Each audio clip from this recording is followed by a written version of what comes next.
Good morning Riyan. কি ঘুম ভেঙেছে?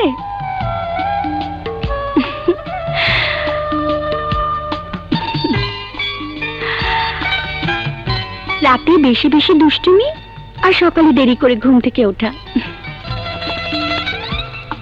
হ্যাঁ,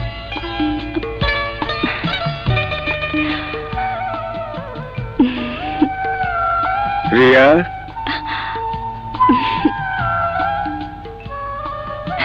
আব্বু এসো। এই ব্যাপারে তোর সাথে কথা বলতে এসেছি মা।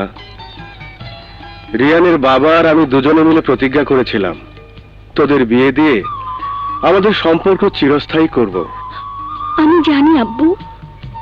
রিয়ানের মা বারবার বিয়ের কথা বলছে, কিন্তু রিয়ান যেভাবে দিনে দিনে উচ্ছৃঙ্খল হয়ে উঠছে তাতে আমার ভয় হয়। তুই কি ওর সঙ্গে মানিয়ে চলতে পারবি? আব্বু, ছেলেরা যে বয়সে অনেক কিছু বুঝতে পারে না, সে বয়সে মেয়েরা অনেক কিছু বোঝে। আম্মু যখন মারা যায় তখন আমার বয়স 12 বছর।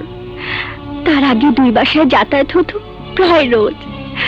তখন 2 মা যেসব কথা বলতো, যেভাবে রিয়ানের মা আমাকে বৌমা বলে ডাকতো, তাতে রিয়ান হয়তো কিছু বুঝতো না, কিছু ভাবতো না।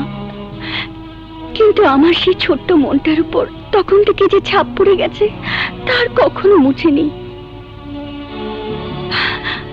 আব্বু, যত বড় হয়েছে তত আমার মনের মধ্যে রিয়ান ছাড়া আর কারো ছায়াও পড়েনি কখনো।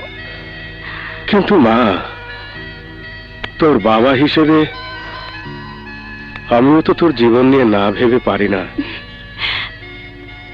তুমি শুধু আমাকে দোয়া করো আব্বু, তোমার দোয়া পেলে সবকিছু ঠিক হয়ে যাবে। জানি না, তবে আল্লাহ যেন তাই করেন।